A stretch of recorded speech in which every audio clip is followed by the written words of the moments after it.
Aula sobre administração pública, tema: evolução da administração pública no Brasil. Olá, concurseira, olá, concurseiro. Nesta aula, nós vamos conversar sobre a evolução da administração pública no Brasil.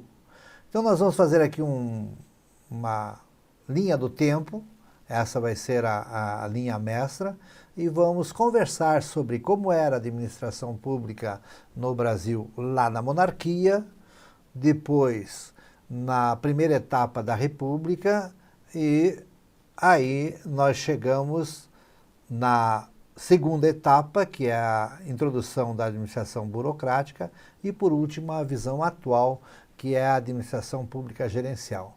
Ela é muito importante porque você consegue ver como isso aconteceu na nossa história. Vamos lá então? Bem, vamos começar então pela evolução da administração pública brasileira, estudando os três modelos que nós já tivemos, que são os três modelos mundiais. Então, ao longo da nossa história, nós já passamos pelos três modelos de gestão: a administração pública patrimonialista, a administração burocrática e a administração gerencial. Um detalhe importante é o que está aqui no parágrafo seguinte. Isso aconteceu sem que houvesse um rompimento com algumas práticas do modelo substituído. Então, você ainda encontra atualmente áreas, setores que estão com uma visão predominantemente patrimonialista.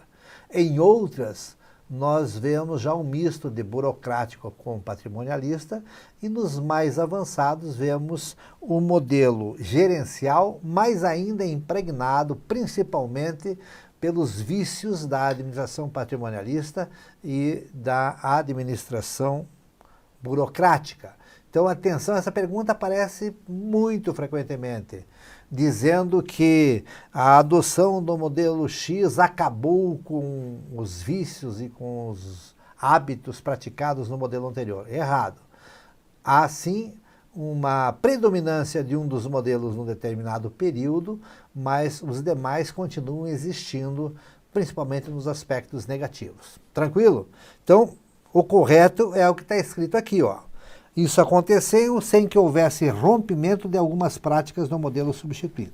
Dessa forma, então, agora no século XXI, o país implanta um modelo gerencial que é apoiado no modelo burocrático. Ele tem uma certa flexibilidade, mas ainda conserva fortes traços patrimonialistas. Olha, observe que esse texto, você veja que ele está colocado entre aspas, ele foi objeto de questão de prova em 2015, num concurso elaborado pela ESAF. ESAF é uma conhecidíssima organizadora de concursos. Então você veja que na alternativa correta dessa questão estava esse texto aqui.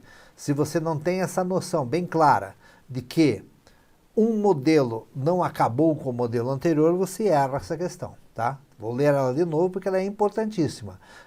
Mostra como o que eu conversei com você agora aparece numa alternativa de questão. Veja aqui, ó. Dessa forma, no século XXI, o país implanta o modelo gerencial, então nós já temos o modelo gerencial, apoiado na burocracia. Então é uma burocracia flexibilizada, mas ainda conservando o quê? Fortes traços do patrimonialismo. Tranquilo? Beleza? Bem, vamos então voltar aqui agora para o nosso texto. Na administração patrimonialista, como era a administração patrimonialista? O aparelho do Estado, a estrutura do Estado, funcionava como uma extensão do poder do soberano ou de uma oligarquia, e servia aos interesses dessa oligarquia ou desses soberanos. O interesse público não era considerado. Então, característica fundamental da administração patrimonialista é que quem estivesse no comando entendia, por isso que chama-se patrimonialista, que todo o patrimônio existente naquele país poderia ser administrado, ou era administrado, pelo oligarca ou pelo soberano do momento. Tranquilo? Bem, isso aconteceu no Brasil? Aconteceu sim. A monarquia brasileira. Lembre que a independência do Brasil foi em 1822 e a proclamação da República foi em 1889. Então nós tivemos monarquia no Brasil de 1822 até 1889. Tranquilo? E a característica desta monarquia era uma administração patrimonialista liberal clássica. O que é patrimonialista liberal clássica? Patrimonialista já expliquei. Liberal clássica é aquela em que o Estado dá uma grande liberdade para as atividades econômicas, e essas atividades econômicas, claro, são exercidas por pessoas de conveniência de quem está na cúpula, e não há implementação, imposição de nenhum plano de gestão. Não existem políticas públicas voltadas para administrar bem essa elite que passa a ser, entre aspas, dona do país, inclusive na parte econômica. Então, isso é um patrimonialismo liberal clássico. O contrário de Estado liberal é Estado intervencionista. Anote isso aí. O Estado intervencionista é aquele em que o Estado direciona as ações econômicas e tenta incentivar o atendimento das necessidades sociais da população. Aí nós temos um Estado intervencionista. Estado liberal é aquele que não está nem um pouquinho preocupado com isso, ok? Vamos para frente? Então esse modelo, agora, detalhe importante agora aqui, ó. Então vamos lá. A monarquia brasileira, que existiu de 1822 a 1889, foi patrimonialista. Agora atenção para o detalhe que vem agora. Este modelo foi mantido na Primeira República. O que é conhecido como Primeira República? O período que vai de 1889 a 1930. Então, o que aconteceu aqui?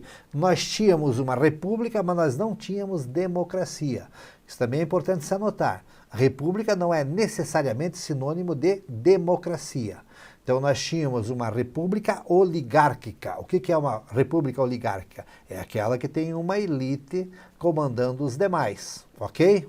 E, aonde tem uma elite comandando os demais, a tendência é ter um modelo de administração patrimonialista, ok? Bem, então como é que era a primeira etapa da nossa república, 1889 a 1930? Era uma república liberal, oligárquica, elitizada, esses três termos já expliquei. Olha que novidade aqui, ó, e censitária. Isso pergunto muito, hein? Isso pergunto muito. O que é uma república censitária? É uma característica da Constituição de 1891 que dizia o seguinte, que a pessoa primeiro tinha que demonstrar, através do recenseamento, do censo que era feito, da mesma forma que é feito até hoje pelo IBGE, que ele era uma pessoa de posses. Então, pobre não tinha acesso ao voto. Quem votavam eram as pessoas que tinham patrimônio, que eram empreendedores, ricos, né? De alguma forma cheio da grana. Então, pobre não tinha voz. Por isso que ela é considerada uma república elitizada e censitária. A elitização era feita através da demonstração de força econômica, ok? Bem, então o que você conclui com isso? Que o modelo patrimonialista não muda quando a república entra. A república entrou, mas as elites continuaram governando. Na verdade, aquelas pessoas que eram barões, viscondes, etc., etc., etc., se transformaram nos primeiros agentes públicos. Foram eles que passaram a ocupar os cargos, na verdade nem saíram dos cargos, apenas mudou o comando, e eles da da gestão pública brasileira, tá? Incluindo economia, incluindo todas as demais atividades ligadas à área pública, que naquela época não eram muitos. Por quê? Porque a República era liberal, não era uma república intervencionista.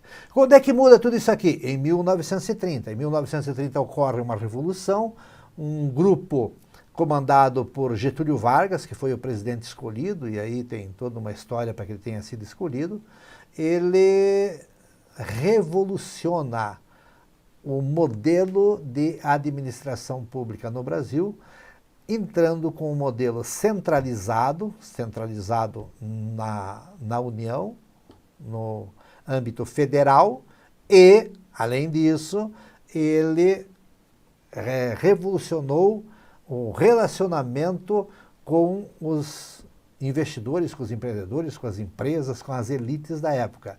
E aí, então, ele passou a adotar um modelo de Estado intervencionista. Deixa de ser Estado liberal e passa a ser Estado intervencionista. Isso é muito perguntado. Tente entender bem isso. Se você não conseguir matar tudo isso aqui, pesquise um pouco, tá? Tenho a impressão que com isso que eu passei aqui, você resolve. Porque quando a gente começa a estudar a linha do tempo, fica mais fácil de entender as questões. Vamos para frente? Bem, então, veja aqui como é que fica esse texto sobre o que eu acabei de falar agora. Com o início do processo de industrialização brasileira, que ocorre na década de 1930, o Estado brasileiro passa então por uma profunda transformação, surgindo o conceito de, como eu falei agora há pouco, de Estado intervencionista. O Estado intervencionista faz o quê? Passa a direcionar e fomentar o crescimento econômico. Então, o crescimento econômico passa a ser o quê? Passa a ser dirigido, passa a ser induzido dentro de um plano que o poder central prepara e implanta. Ok? Vamos para frente? Para viabilizar a intervenção e o controle do Estado, surgiu o quê? Uma Constituição em 1934, tá? E esta Constituição, depois retificada e modificada, ela manteve o modelo intervencionista até a década de 1990. Então, nesse período que vai da Constituição de 1934 até a década de 1990, predominou um modelo clássico de administração pública burocrática, que incorporou de forma intensa a racionalidade em suas organizações burocráticas através do quê? Da criação de um conjunto de novas normas e legislações. Então, realmente, virou o país de ponta cabeça para melhor, tá? Não vamos discutir aspectos aí de democracia ou não, vamos falar de administração pública. É muito importante a gente separar a administração pública de gestão política, tá? As políticas públicas estão embutidas nesse conceito. Há uma certa aproximação, mas nós temos que estudar isso aqui sob o ponto de vista da administração pública. Tranquilo até aqui? Olha, esse pedacinho aqui dessa passagem de 1930 até 1990 é muito perguntado, tá? A gente vai passar mais informações sobre essa realidade aqui. Bem, o que ocorre em 1998? Ocorre a mais recente tentativa consistente, então tivemos outras, mas essa foi a mais consistente, de reforma administrativa do Estado. O que ocorreu em 1998?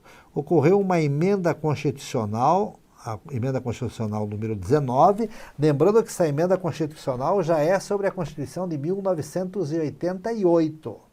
Nós tivemos constituições em 1934, em 1937, em 1946, em 1965, que daí teve uma série de atos institucionais e a definitiva saiu em 1967, e a atual, que é de 1988.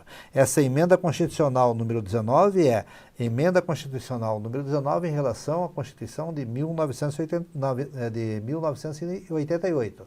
Compensa dar uma olhada nessa emenda constitucional aí para você entender melhor como é que é essa realidade que eu estou colocando para você. O que essa emenda à Constituição de número 19 de 1998, traz de importante. Veja aqui que isso aqui é perguntado também. Ela formaliza, então ela transforma isso como política de Estado, o Plano Diretor de Reforma do Estado, que aparece em alguns concursos pela abreviatura, PEDRAE, que tinha sido proposto em 1995, e esse PEDRAE, esse Plano Diretor de Reforma do Estado, foi fundamentado em conceitos da administração pública gerencial, ou, algumas provas aparecem assim, nova administração pública. Tranquilo até aqui? Então veja aqui comigo. Nós temos até 1930 predominantemente a administração patrimonialista, de 1930 até a década de 1990, mais especificamente 1995, 1998, o modelo de administração pública burocrática, e de lá para cá nós estamos trabalhando com um modelo que flexibiliza a administração burocrática, mas que tem personalidade própria e que se chama administração pública gerencial. Tranquilo? Você está dominando esse assunto? Se não tiver, é assunto que você precisa ir mais fundo, tá? Aqui no Aprova, você encontra muitas questões de concurso no nosso banco de questões que tratam desse tema. Essa é uma forma bacana de se estudar, porque você começa a ver como essas questões são abordadas. Pode observar que nas minhas aulas eu coloco muito essas questões que dizem como é que isso é falado em prova, ok? Bom, o PEDRAE, que é um assunto, então, como eu falei, importante, propõe um conceito que é muito citado em prova também, a publicização da prestação de serviços públicos. Já vou explicar o que é publicização no próximo slide. Propõe também a flexibilização da estabilidade do funcionalismo, com a incorporação da possibilidade de demissão. Até 1998, até a Emenda Constitucional número 19, a estabilidade do servidor público era incontestável. Quando que pode ocorrer a possibilidade de demissão? Quando é comprovado insuficiência de desempenho. E também foi proposto a contratualização de resultados com prestadores de serviços públicos e privados. Contratualização significa estabelecer um contrato com o prestador de serviços, no qual ele assume alguns compromissos de resultado.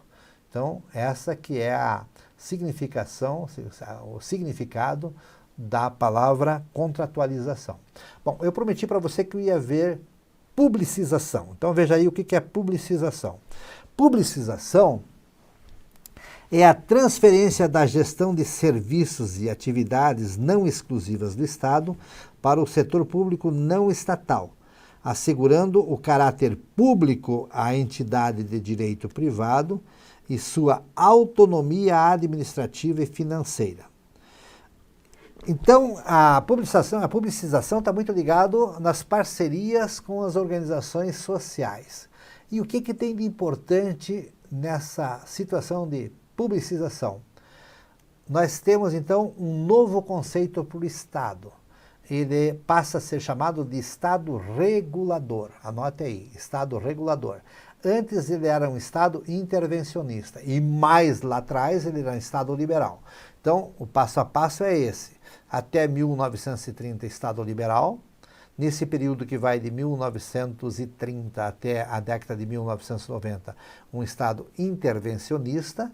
E a partir de 1990 para cá, surge o conceito de Estado regulador.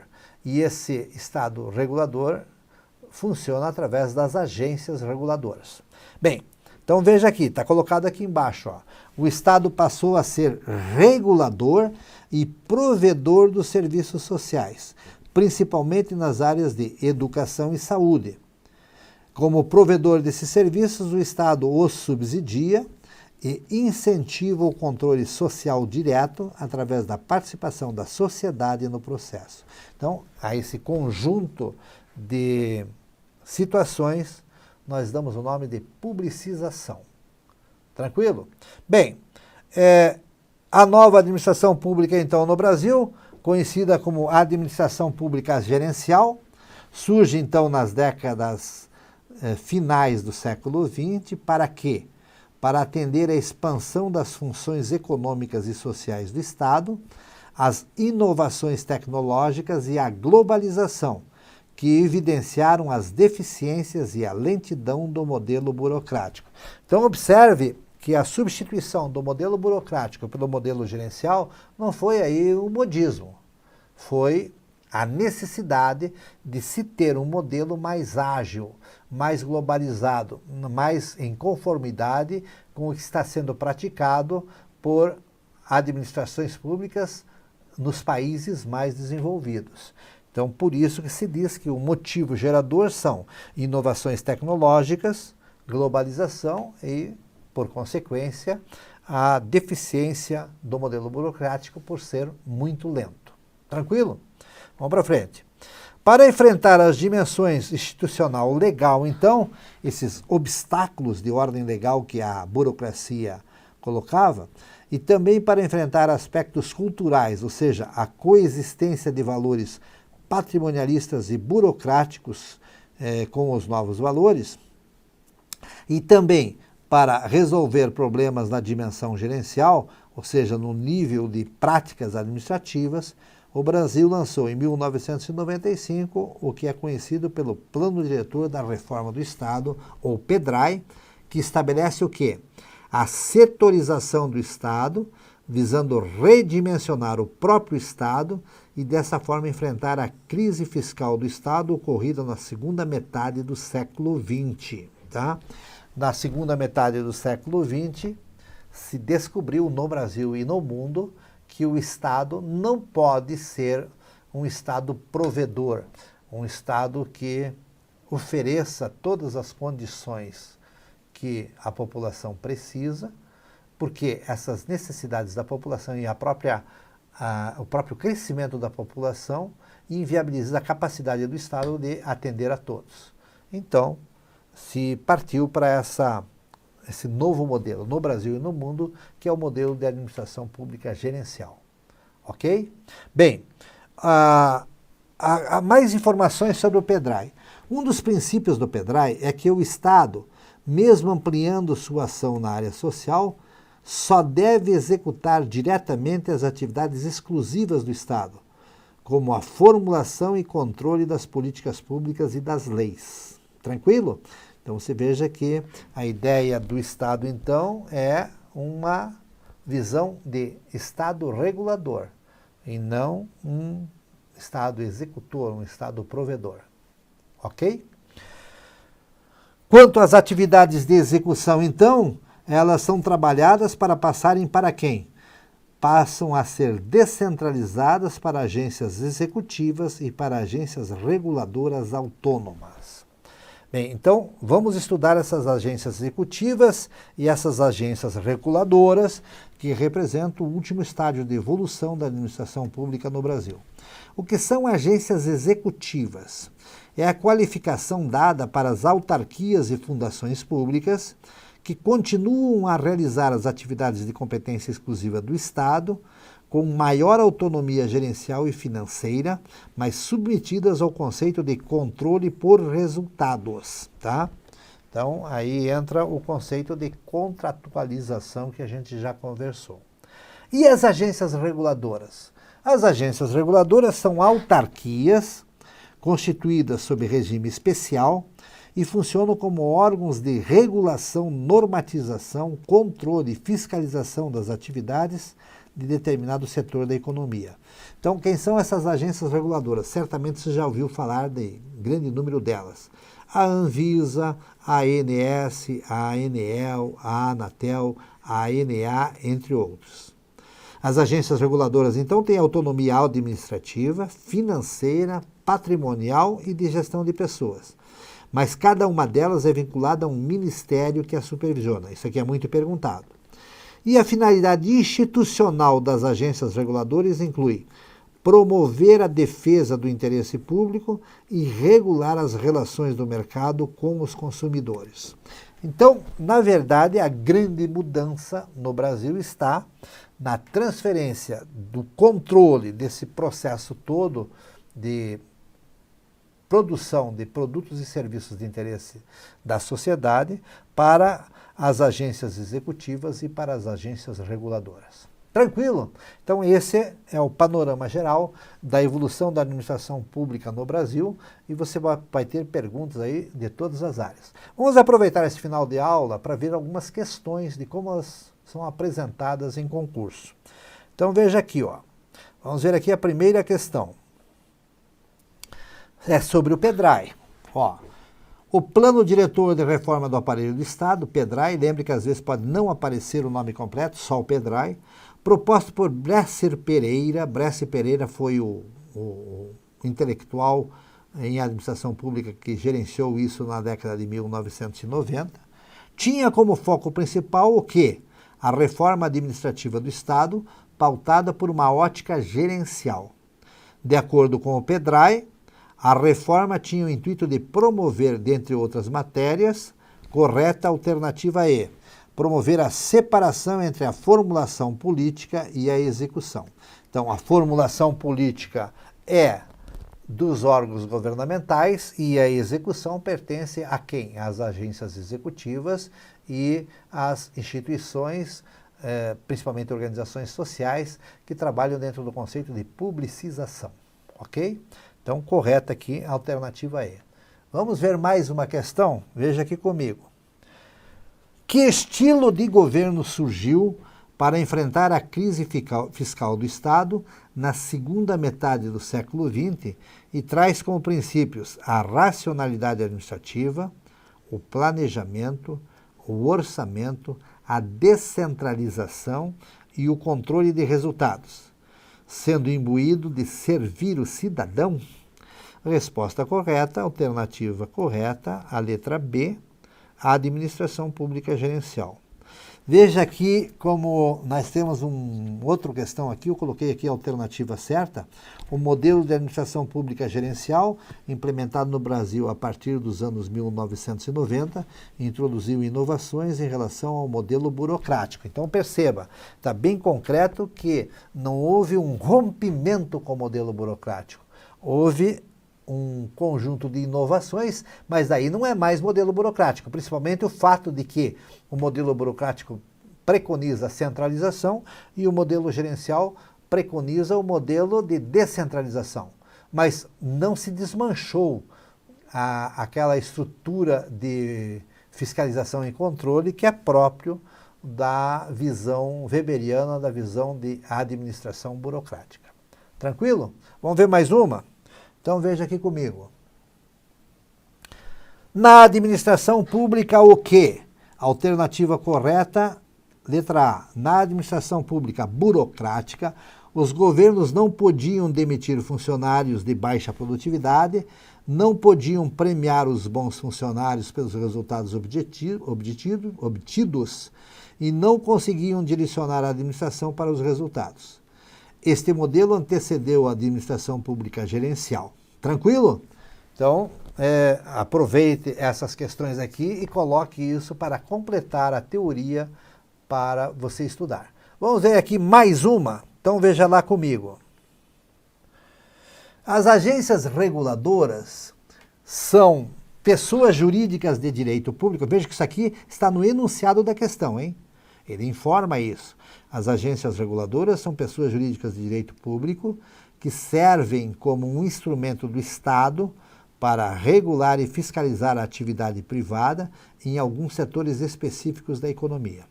Sobre as agências reguladoras existentes no Brasil, a alternativa incorreta é a letra C, tá? Na letra C, nós temos o quê? Nós temos... aqui não é letra C não, desculpe, tá? Não é letra C. Eu vou fazer aqui uma alteração, altere aí no teu material. Aqui o correto é a letra E, tá? Ok? Então a incorreta aqui é a letra E. Na letra E está colocado o seguinte: está inserido no escopo da atuação da Agência Nacional de Transportes Terrestres, a ANT, o transporte multimodal. Errado, né? Porque o transporte multimodal envolve todos os modelos de transporte. E nós temos uma agência específica para transportes terrestres, porque, como você sabe, as rodovias são